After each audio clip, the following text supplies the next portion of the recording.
places. What we really encourage in our in the Institute for Advanced Studies is interdisciplinarity. So having people from very tight mainstream economics institute are not really our first best program. So we really encourage applications from the south of the Mediterranean. In order for you to have any information, you can send me an email, I can send you all the information, or send it to the secretary of the Institute for Advanced Studies at Marseille, forward all the information. Second, this is one point, please have a look at Institut d'études avancées. That's the key words in Marseille, etc. Second point, the network for which I'm serving as a research and technical director, the one RFIEA, Réseau Français d'Instituts d'études avancées, has a program for refugees from Iraq and Syria. So, the same thing for interdisciplinary research. He could be a mathematician, or she could be a mathematician. I don't care if it's outside the social sciences. What's important is the connection between social sciences. So, please, if you know good people are in trouble, coming from Syria and Iraq, they should be real refugees. That's not a joke. So we have a very good program. The institute, it's very well paid, by the way. The network of institute pay half, and Marseille pays the other half. This is urgent. Otherwise, the money will be lost. So that's fine. Yeah. A good question. I'm Hannah from the regional office, the regional office. Would there be an opportunity to have something like an internship if we identify? Yeah, that's internship, of course. Because I need those students, whether the applicants, if they work with the Institut des Études Sociales, at the same time they can work with WHO, like joint work. Joint work is not really. We don't look at these details. We just offer these residentships. So people have to come physically to the place, and then we don't really monitor that they can work with the other places. That's not our business. You see what I mean? But they have to come. Of course, in principle, they are refugees, so they should be happy to come, right? That's one. So this is urgent, and right now we have like 2-3 applications, but are not serious. Of course, I can overlook the interdisciplinarity requirement, but I cannot overlook the academic excellence criterion, because this is Institute for Advanced Studies, so the criteria are very high, higher than the ordinary departments.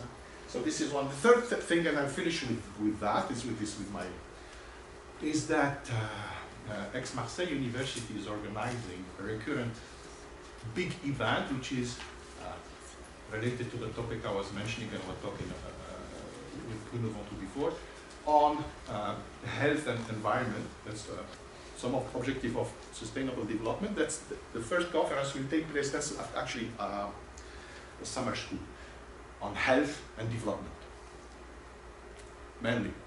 It will take place from July 8 to July 13 for this first edition, and there will be many more in the future. So that would be our big event. Our ambition in Marseille is to be the strongest place, if you want, in health and development in the Mediterranean. So that's why we are organizing this, jointly with the IRD, which is also a partner here, which is Institute for Research and Development.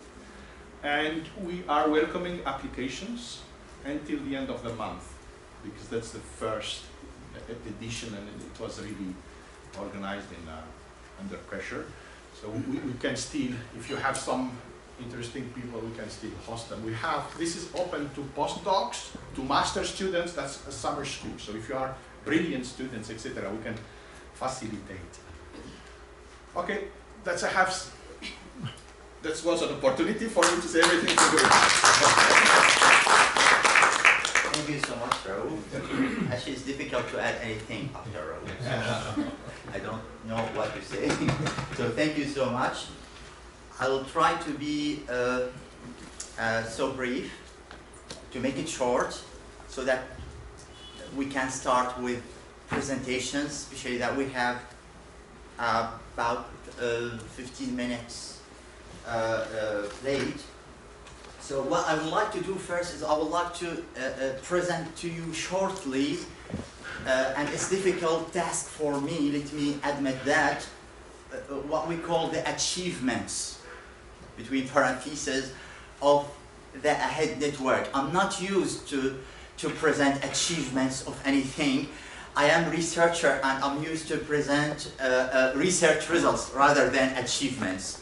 But let me make it short now and tell you a little bit about what has been done during the last 2 weeks, what are the main research results.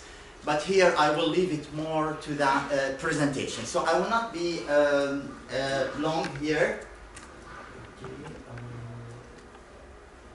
So what has been learned and what is yet to be done. Let me correct the presentation here. And what is yet to be done. So going beyond the measurement of inequalities in health and well-being is the title that we have chosen for this third symposium of the AHEAD network. Now, why going beyond the measurements is something that I'm going to explain later in my talk. Now, let me just start with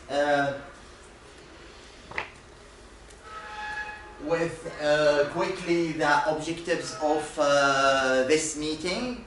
So basically, I'm going to present an overview of the project, the network and the research results. The main goal is to promote scientific exchange and collaboration in the Mediterranean region. I'm going also to present the network platform, which has been launched 1 year ago.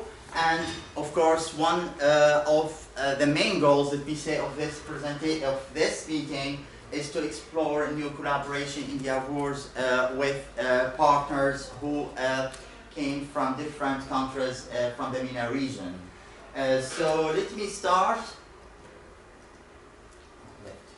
So let me start by giving you a quick reminder of this project. And I know for some of you there is some repetition here because I did that in our last meeting in Tunisia, but I'm going to repeat myself a little bit, so sorry for those who were present in Tunisia, but we welcome especially new members of the AHEAD network who joined us today, and I'm going to repeat this. For them will not be a repetition, but I'm going to give them a quick idea about this initiative. So as you know, we have a project called SantéMed. Okay, so Health in the Mediterranean, SantéMed. It's the acronym that we choose for the project. This project actually was conceived as a response for a call for project, a typical call for project by AMIDEX. AMIDEX is the university foundation of the Aix-Marseille University. Okay, so it is an academic foundation. AMIDEX was established, I don't have more details about this, by a project called Investissement d'Avenir, investment in the future, by the French government. The main goal is to promote excellence in research and scientific collaboration. Okay. So, this is the university foundation, so AMIDEX stands for Aix-Marseille Initiative d'Excellence, okay, so initiative of excellence and of course in research. Okay, so this is a quick reminder of this project. Goals of SantéMed are listed here. I'm not going to read them one by one here, but as you see, the main goal of this project was not only to do research, was also to create a network.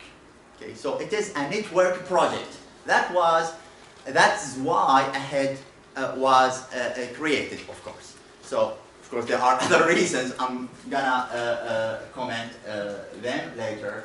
But we create AHEAD because it is the main goal of the SantéMed project.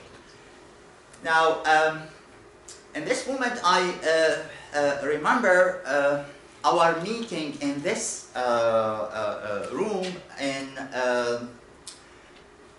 on March 3rd, 2013.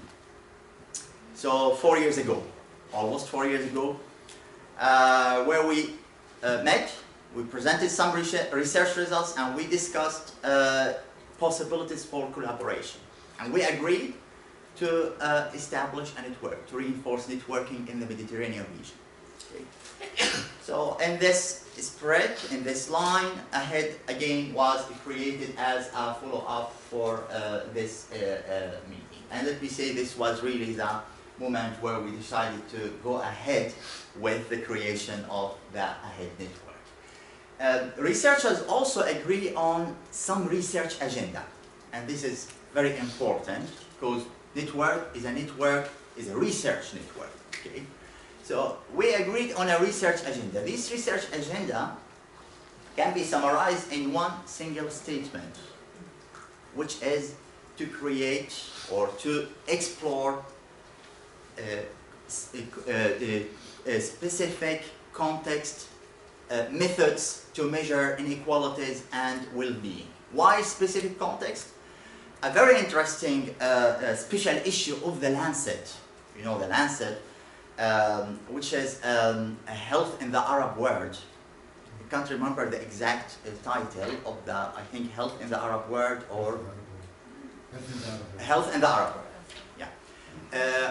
Has already highlighted the challenges of the measurement, and researchers in this special issue called for the development of, as I say here, context-specific methods, particularly in the field of health and well-being. Okay, now again, this is an old wine in a new bottle, as we say. So here I, again, for people who were in Tunisia, already saw this. So for the new members and participants also, let me just stress the fact that this network is badly needed. Okay, it's very much needed. Why?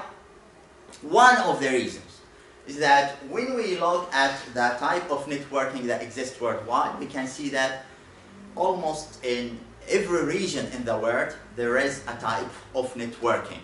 Okay, researchers gather their experiences, pool their experiences, and agree to work on specific research themes. So as you see here, we have different networks in different regions. For example, Equinet in Southern Africa. You can visit, of course, their website platform. Equitab in Asia Pacific region, and Equity is an international group actually with a focus on Latin America, and we have Equity with C rather than Q, which is created by a group of American and European researchers to work on these issues in the developed countries. So, MENA region, our region, the Mediterranean region lacks a network. That is why we, again, we thought of creating this type of network to work on these specific issues. Okay, so we started, few members, we started this initiative a few years ago, so precisely 3 years ago. Now the network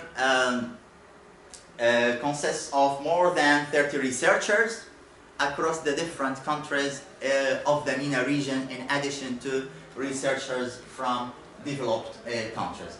The main partners are here, as you see. So the network actually covers some of the MENA countries, not all of them, unfortunately so far, and this is also an important issue that we're going to discuss in our meeting, the AHEAD meeting later today.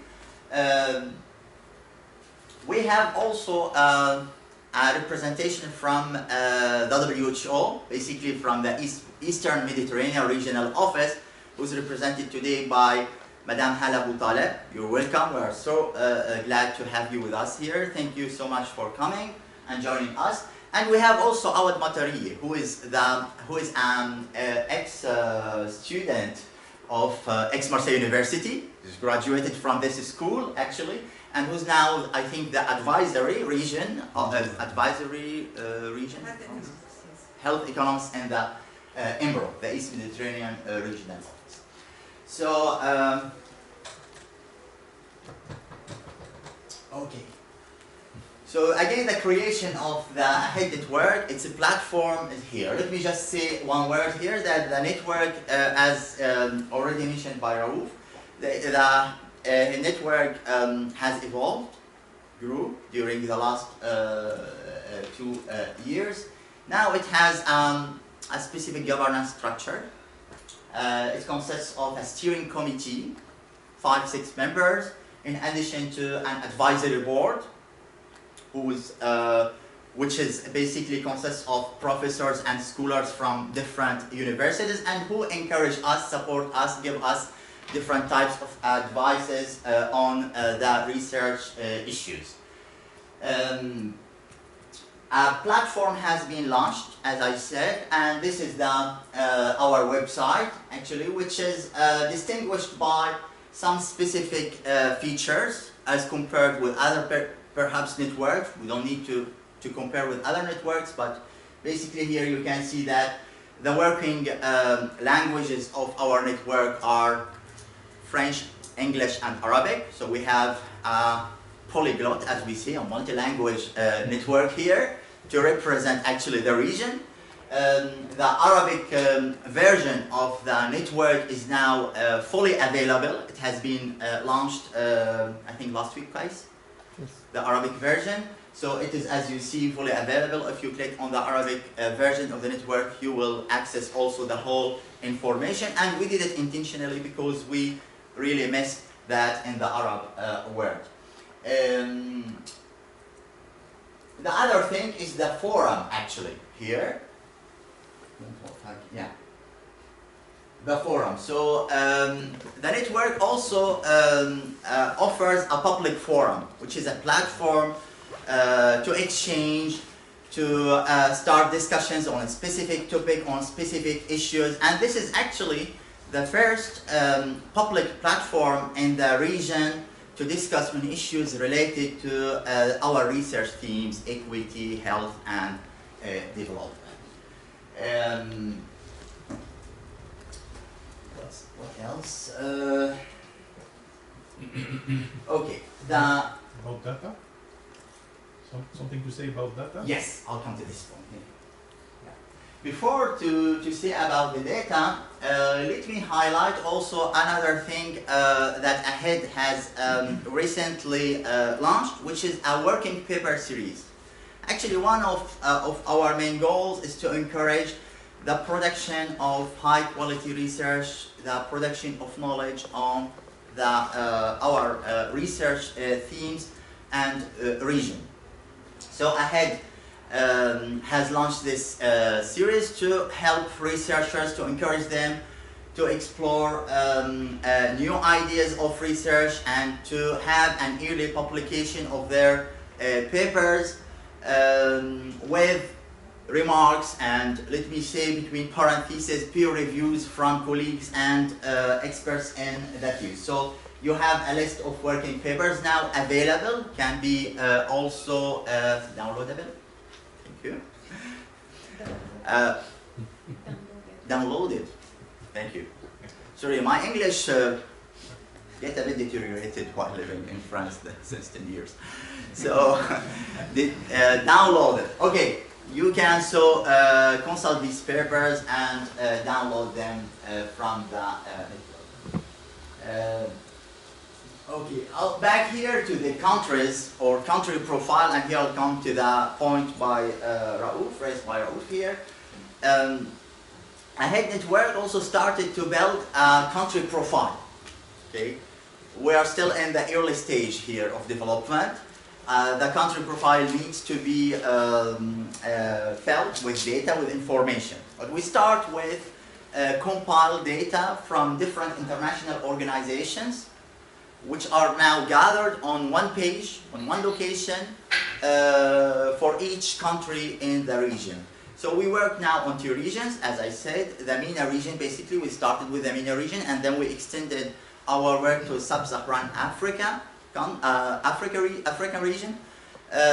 We have now new researchers from this region joined us and work on different issues related to our research themes. So as you see here, if you click, unfortunately we don't have access to internet, so I can't show you this, but you can already maybe visit the website and get access to all of this type of information.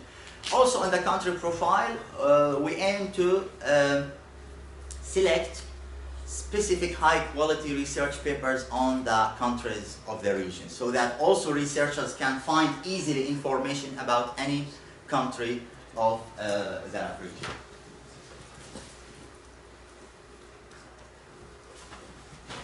Okay, so maybe a few words and I will conclude. So what has been learned and what's yet to be done? Again, correction here. So a closer look at the literature on the regions, especially on the issue of health equity. One can see that the literature contains actually very good studies, but the empirical evidence is largely descriptive and anecdotal in many cases. Now, what I mean by largely descriptive, what I mean by largely anecdotal, we can look at, for example, two types of studies. We can classify them broadly in two types of studies. These are studies that employed what we call a distributional approach, mainly the summary index approach, the type of concentration index and Gini index approach to assess different aspects of equity in health. Basically, healthcare finance or payments for healthcare, healthcare delivery or utilization of healthcare services, and health per se, the health status. This could be a pure health or health shortly in terms of the socioeconomic agreement. So the other approach can be called a threshold approach, and this approach mainly used to assess the financial protection in health. And this approach basically consists of two branches, if I can call them like this: the catastrophic expenditure approach and the impoverishing expenditure approach. The two approaches are, of course, interrelated, but catastrophic does not mean impoverishing nor the opposite. So what's wrong with these approaches? Of course, I'm not here to criticize these approaches, but let us do just some remarks on these approaches, basically or precisely on the incompleteness of information that we can obtain from this information. The incompleteness also sometimes imply some misleading information or conflicting, mixed results that can lead to some type of policy implications that are not really appropriate for the countries under us. I give a few examples here quickly.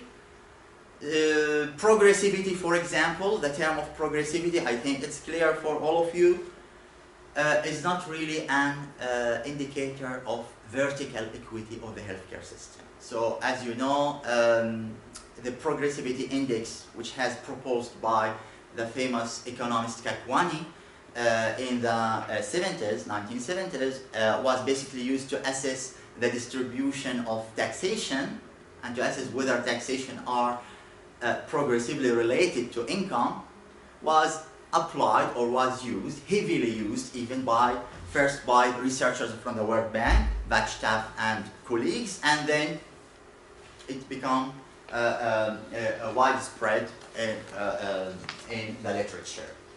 In the region, progressivity does not mean vertical equity.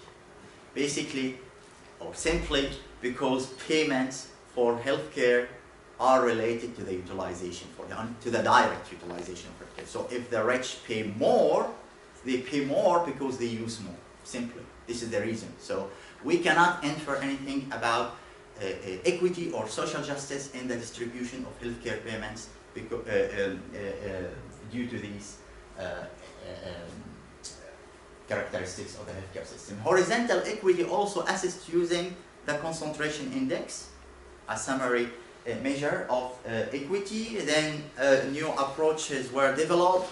Basically, the approach was led by Wagstaff and colleagues from the World Bank again, to decompose this concentration index into factors contributing to inequality. Here again, that the main problem of this approach is that it relies on very strong assumption and basically unrealistic assumption that are not appropriate with the characteristics of the healthcare system in our region. Basically, the approach assumes vertical equity.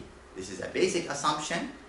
And also, this approach relies on some sort of linear regression modeling techniques, which is not appropriate with the type of the data that we have.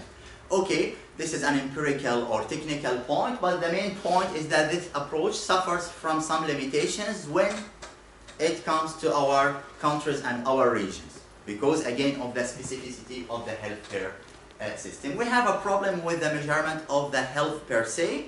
Basically, we have seen, and a very interesting paper by Sausan, who's with us here today, and thank you so much for joining us again to Marseille, Sausan, from the American University of Beirut. A very interesting paper on the health status, which was published in the International Journal of Equity in Health, right? Yeah. Actually, this study, other studies report very interesting information on the distribution of health status across the different socioeconomic groups of the population. Basically, what we've seen a reverse ill health gradient in many cases, with the poor reporting better health than the better off. What's wrong with that? Why the poor reporting better health? Is this reliable? Is this a reliable information actually? We have to ask ourselves why the poor tend to report better health. And that's actually led us to go beyond the direct measures of inequality in health status, okay, to look for a broader perspective of measuring inequality in health into a framework that tackles the issue of the measurement of well-being as a whole, i.e. to take into account the multidimensionality issue in the measurement of equity in health. So basically, to conclude, a call was made to be very cautious on the interpretation of findings reporting in the literature. This is very important for policy purposes as well. A call was made also by the head researchers to conduct a simultaneous analysis of the different distributions related to health before inferring anything about social justice in health or equity, simply. And we propose a set of a new methodology. We call it a new package, okay, that we will present to you today. Some of them, of course, not all, because time does not allow for all that. And of course, we work on issues related to the capability to achieve well-being in different dimensions, including health. And this is what we try to do, especially with MAMI, here to operationalize the capability approach, which was proposed by Amartya Sen and Martha Nussbaum. So, one last word. Okay, the data. So one last word is related to the universal health coverage. A very timely issue, a very hot topic now. You know, the recent years have witnessed a rising interest in universal health coverage. Everybody knows that. And commitment was made at the General Assembly of the WHO. Yet recently also, and interestingly, the group of researchers of the World Bank worked on an index, a mash-up index, to assess countries' progress towards achieving universal coverage. Okay, this is good, this is useful, but we still need to assess how countries can reach universal health coverage before assessing the progress towards universal health coverage. Of course, assessing progress and developing a mash-up index that takes into account the dimensions of universal health coverage, basically linking contributions to ability to pay and the financial protection, or let me say to some, the three dimensions of the WHO cube of universal health coverage: breadth, width, and depth, right?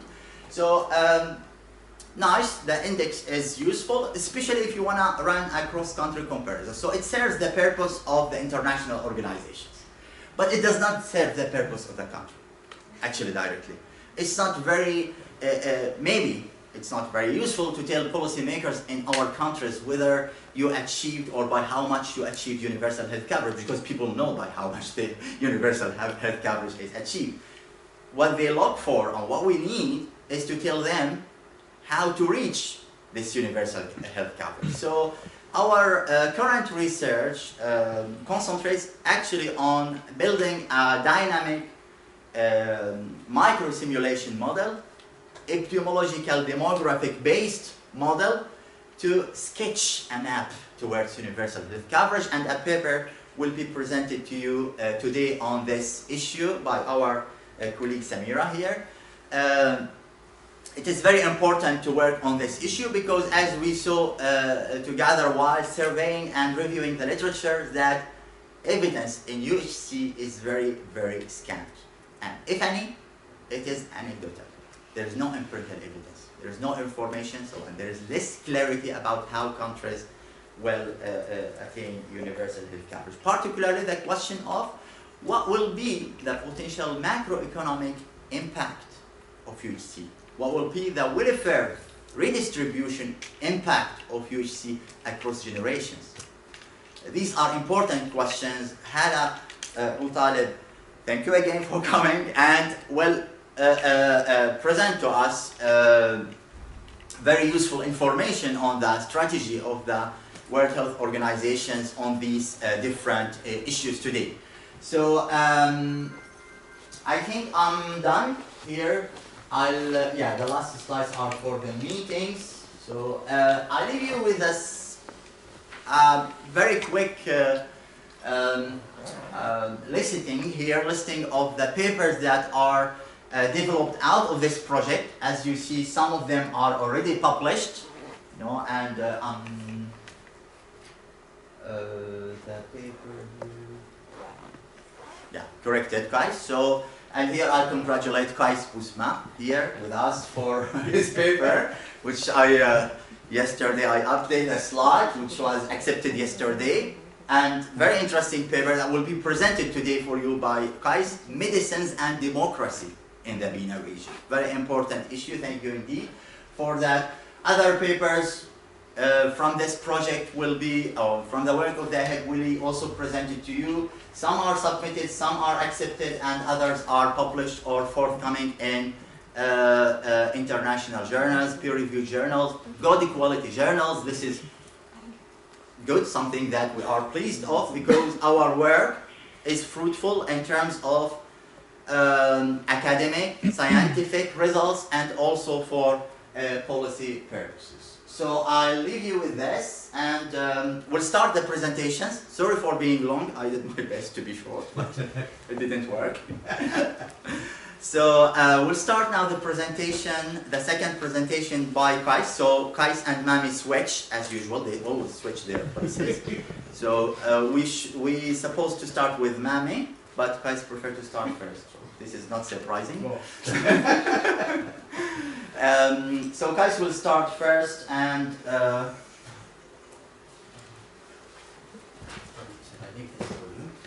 no, I will start first because it's I mean, it's very general results about MENA region, so maybe it's good to start with it, to just have this broader view of what's going on. we should not forget There that. is no consideration, other consideration. Okay, okay. Can you control me? Yeah, leave the mouse.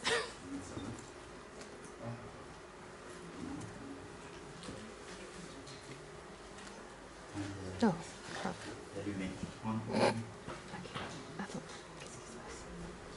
Okay. So it's a paper we did with Mohammed and Bruno part of the Santé Med project. And at first, we wanted to have a view of what was going on the region, in the MENA region, in the last 2 decades. And we wanted to have a view about public health, but with a kind of public economics point of view, and analyzing the role of institutional factors, the role of institutions and the quality of institutions in the questions, the public health questions in the region. So I'm going to start.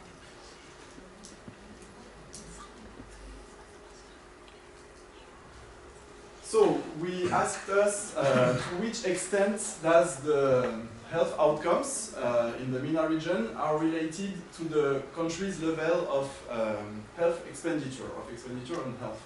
So there are a lot of existing studies on the topic, and those studies tend to show that health spending and health outcomes, so the relationship between health expenditure and health results, are not strongly related or are not directly related. So there are factors which comes into this relation and act as a kind of thresholds or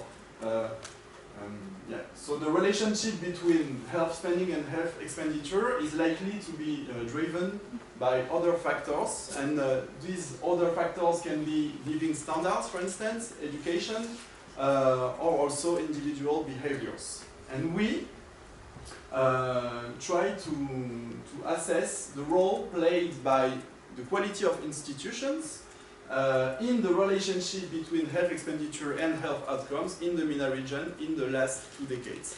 So it's really to have a general view of what was going on in the region, and there exists a long literature on the topic, so it's just one paper among lots of others, but in the specific context of the Arab region.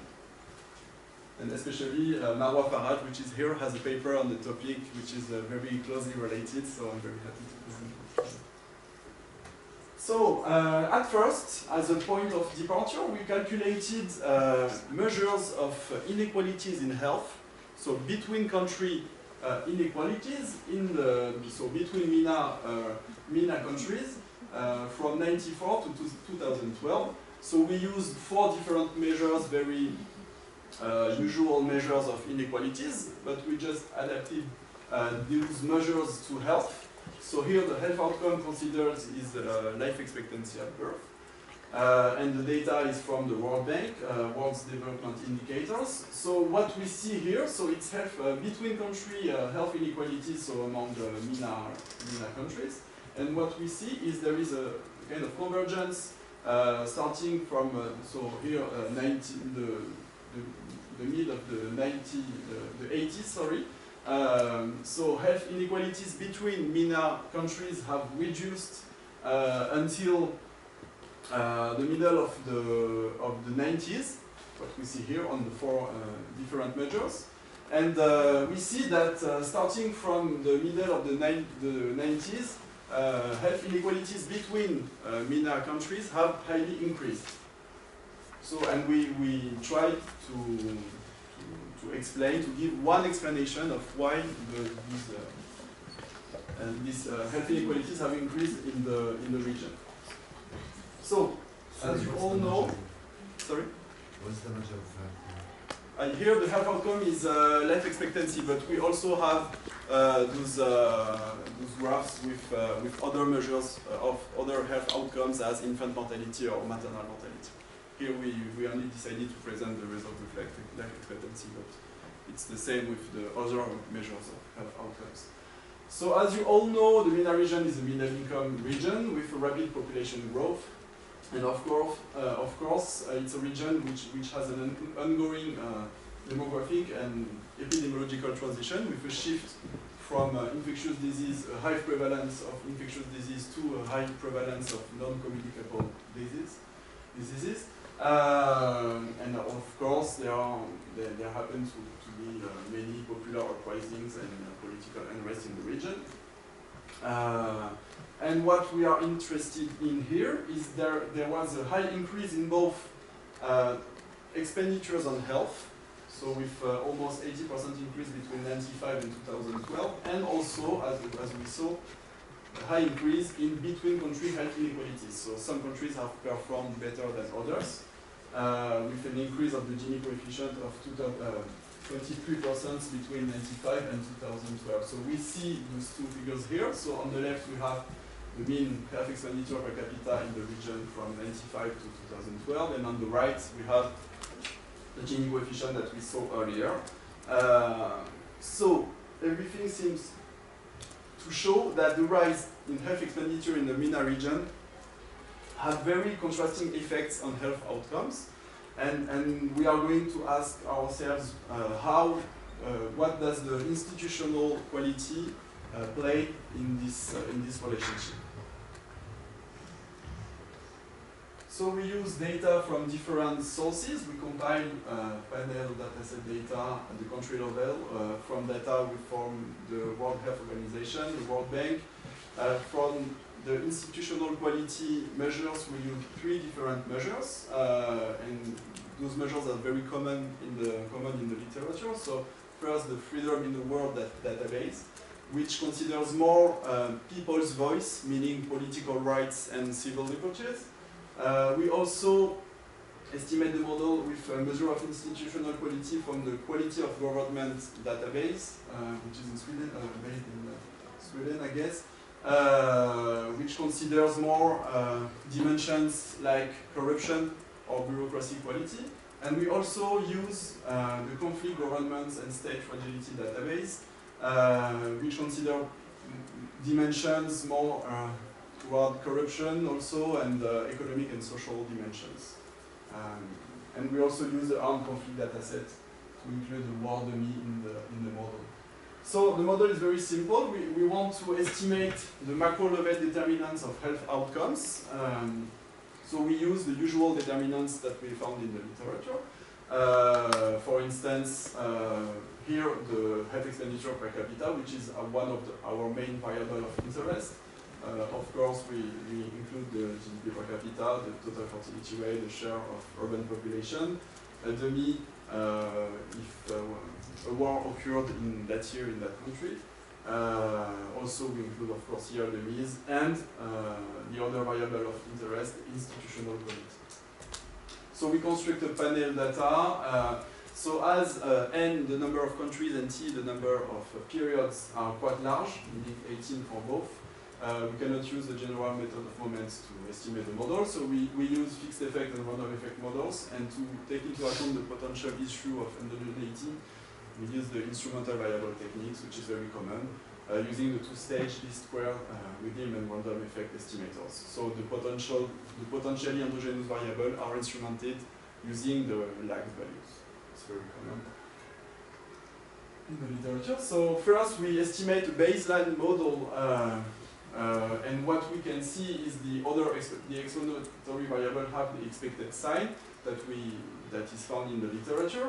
And regarding the effect of institutional quality is the expected one, meaning that here a higher value of the Freedom House coefficients means lower institutional quality. So here the sign is the expected one, but the relationship is quite weak.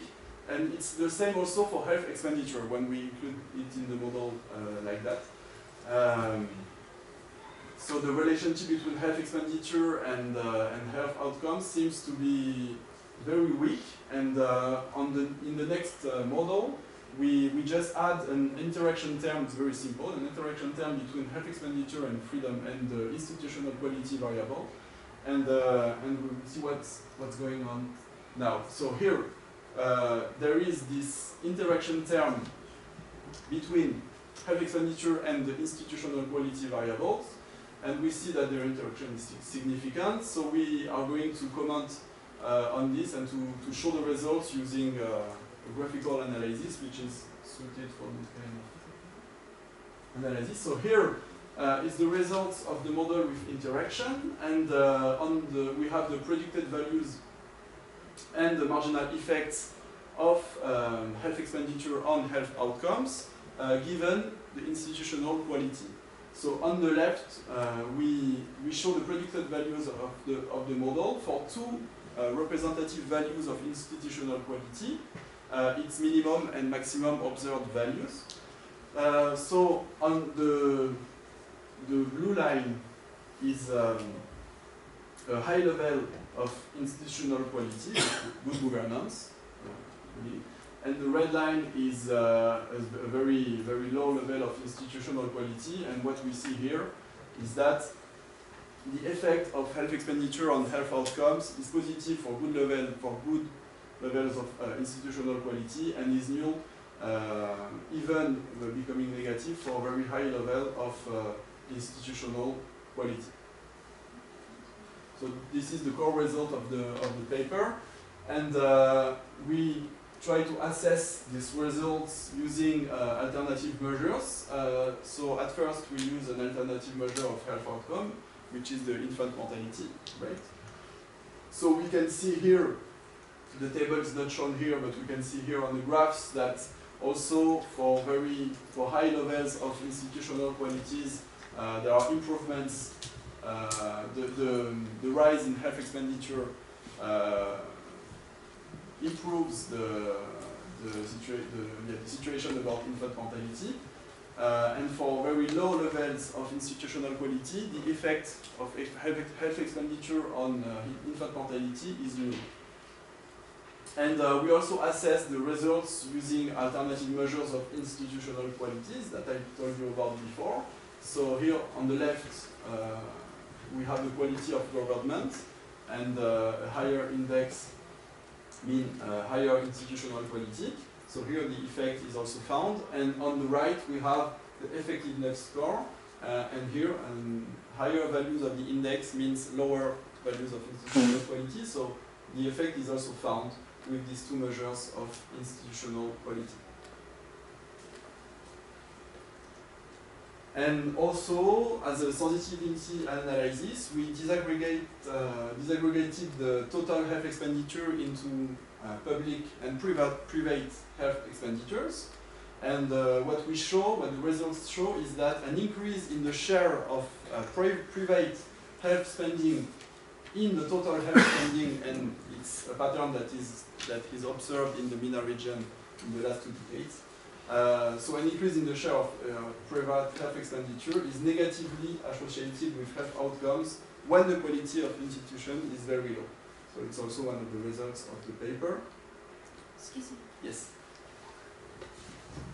Just the interpretation of the results you're showing, quality of which institutions, the public sector or which sector? So here we consider institutions as a whole, meaning, well, it depends on the three measures we use, but it's really institutions as a whole, and so, but it, yeah. Because there are lots of confounding variables there. Of course. This is a very abstract. This is a very general, of course. But here the measures is institutions as well. Then it depends, of course, on the three measures we use, but well, it's mainly public institutions, but it depends on the three measures of this. But here we consider institution as a whole. We can have an impact also on private health behaviors, not only in the public sector. That's why we disentangled public and private. I have another question. Yes. It's great papers, thank you for presenting. I'm just wondering what happens when the share of private health spending increases when the quality of institution is good, when you have high quality institutions, yes, but you still have a growing share of private health expenditure. Well, what did you see there? What seems to happen is that when the share of private health spending increases and the quality of institution is good, then the effect is positive and is increasing. The effect of health expenditure and health outcomes. So it's the reverse. Oh, so essentially, even if the share of total health spending, the private share, increases, if you have good quality institution, it still mitigates that, and you still see good health outcomes? Yes. Exactly. It's exactly the reverse of the. That is a kind of a surprising finding. Yeah, it was to us also because we were expecting actually that it was mostly the public health spending who were affected by the quality of the institution, and it happens here, and it's part actually of our conclusion of the and discussion of the paper, is that the institutions matters a lot also for private economics, health economics behaviors, and this is one of the. Here, when you have this pure empirical analysis, you end up with this kind of conclusions. But then the question is, what are the channels? Yeah. And this you need some theoretical work. So of course. Do you have any ideas about what? Because that. I think maybe we can build something, but I'm sure that there already exist in the public economics literature or such. Oh, not that sure. But here, one thing which is missing, but this maybe because I'm not aware of this kind of info, is you know that in some countries, Arabic countries, Algeria and others, you have this several reforms going on. You see, so you can put them at the minimum. And these reforms, they're not really linked to freedom or what. That's just decisions taken by the highest authorities of countries, which are internal to the health system. So I wonder if you have some health system quality, efficiency in your regression. That actually the data is missing. That we don't have any. We don't have such indices for those countries and the time period considered. But we looked for data about the efficiency of health systems. Maybe that would be one of the challenges through which the quality of institution works. Of course, but we couldn't find any data on this. Actually, I have another question about I'm just curious about your variable of interest, the quality of institution, and I know that there are other. You're trying to get a governance somehow, right? Or specifically a quality of institution? It's institutions as a whole, but governance is in some of the indices it is clearly indicated, like the bureaucracy quality. Yeah, that's what I mean. So in the second index we use, governance is clearly in the measurement of the institutions. In the first is more the people's voice. So it's. I think what would be very interesting is to look at that quality of institutions and kind of go deeper into what goes into that and exactly what channels it influences the health spending. Because what I'm really curious about the private part, that it actually... That's very interesting. Yeah, that's very interesting. Thank you so much. So to conclude briefly, obviously increasing health spending in the MENA region is a necessary but not sufficient condition for health outcomes improvements. And what we show here, using the three different measures of institutional quality, is that institutions as a whole, through their direct or indirect influence on the health system, will influence the efficiency of health spending, and whether public or private health spending. That's of course there has been a democratization process in the region, and we hope that this process will be accompanied by appropriate reforms of institutions. Yeah, for that. So thank you.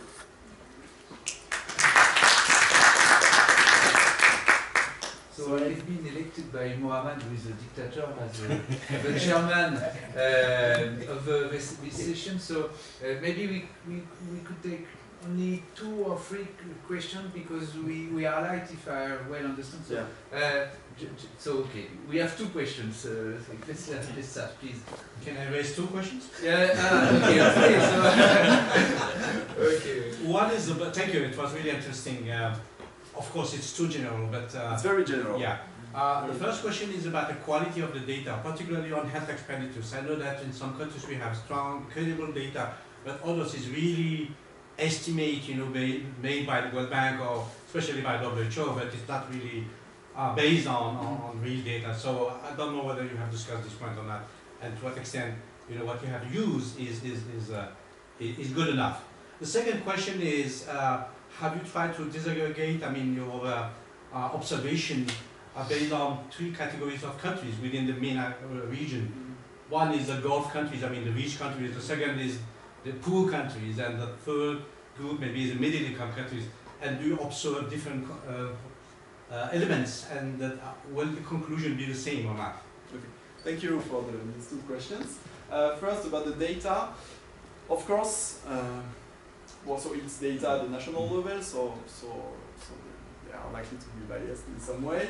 So we use very usually use data compiled by the World Bank or the World Health Organizations with all the problems that might lie, but it's the data that is commonly used in macroeconometric papers. So, of course, it includes the limitations of the quality of the data, but it's I think it's the most commonly used data and appropriate for that kind of analysis. But we really we were cautious about the interpretation of the results. That's why we did not interpret the magnitude of the results, but only the signs, because of course it's macroeconometrics, and so yeah, we here in the paper we only interpret the signs and not the magnitude of the coefficient. That's in order to be cautious. And about the second questions, unfortunately, okay, maybe I could include categorical variable in the model to distinguish between these three group of countries. We can try to see what's going on.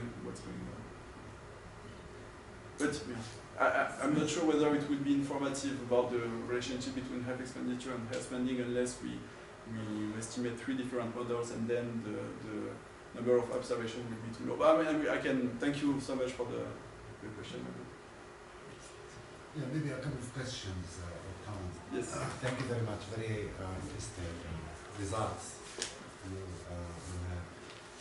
you have. The first comment is that there was a paper in the Lancet Arab series on governance. Yes. And somehow I expected you to relate to that paper because they did some of the kind of issues that you address somehow with the outcome variables. We say if I recall, the main conclusions from that paper was that it's actually the performance, the service delivery component of governance that's critical. And here, my understanding, I don't really know what data used for institutional performance, because the Freedom House, which is highly problematic. Of course, I know.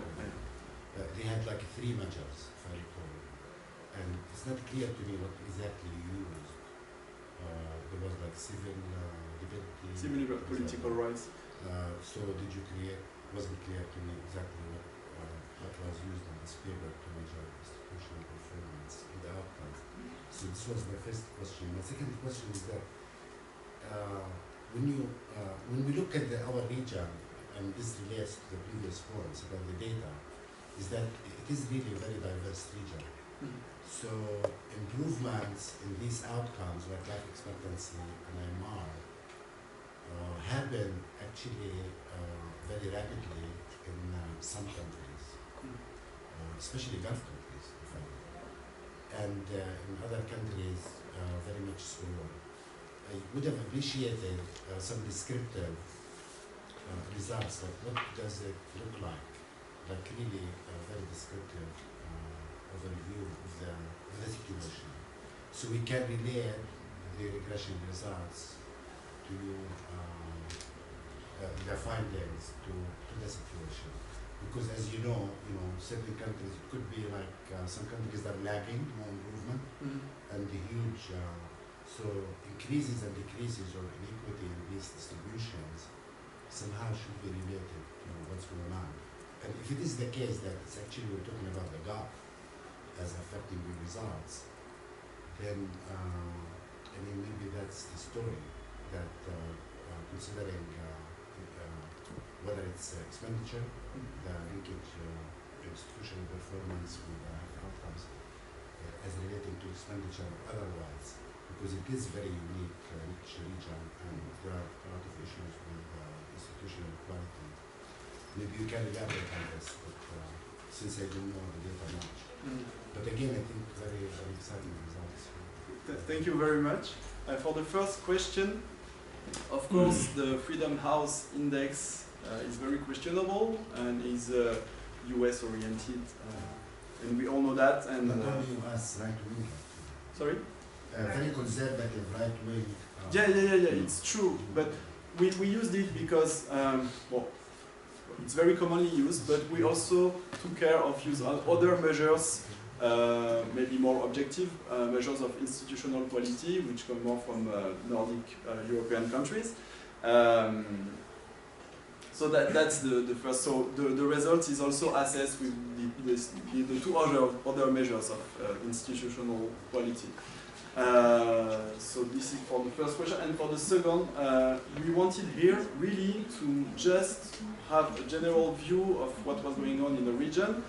And of course, within our team here, we are mainly doing microeconometric analysis, which are personally find more serious. But here it was just to have a broader view and also to assess empirically a result that we knew already, that everybody has the intuition of. But yeah, it's a point of departure, and then of course we need to go in depth into more country-specific analysis, like you say, the Gulf countries. But here it's just really a general very general. And maybe some analysis on the channel of health expenditure and health outcomes in Gulf countries would be very interesting. And actually, I don't know any paper on the topic, so it's a very good, very interesting topic to investigate. What about the point about the previous results that actually governance doesn't matter much? Yeah, and actually that paper, or at least that the series of the Lancet of the Harvard, we cite some of the papers in our paper. Actually, we mentioned them and we discussed them. It's not here in the presentation, but in the paper it's here. Some of the paper of the Lancet, and actually I think this one also is included in the. Yeah, because the main conclusion here, that governance actually doesn't matter much. Yeah, they use the same outcome measures as we do, but it's actually service delivery. So the quality, institutional performance was just one measure of a sort of accountability that actually matters more. Otherwise, any other thing didn't matter. So I wanted to hear. So maybe later. Maybe we could extend the discussion after, during the lunch, or I'm sorry, but we must go for the second paper.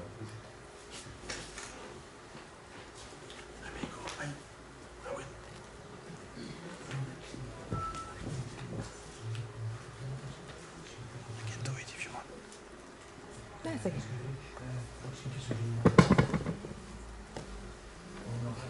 Mohamed, il est prévu, on pourra faire circuler toutes les présentations à un moment dans le réseau. Les présentations qui sont... on peut les télécharger. La clé est vide, hein, donc moi je pensais que toutes les présentations étaient... On n'a pas eu le temps de télécharger tout cela, sauvegarder ça sur les clés USB, mais on va le faire via soit la plateforme de réseau, on peut télécharger tous les papiers. We can upload all the presentations on a head website, yeah, as well as the papers, the full text of the papers. So some of the working papers are already available on a head website. Right. Yeah. But for now we have to take notes. That's my point. Well, I mean, the thing is, I bet you'll be forced. Sorry. During the lunch break, we can already upload the ones that have the presentations that have taken place. Yeah. And then we do the rest later. We didn't get all the presentations on time.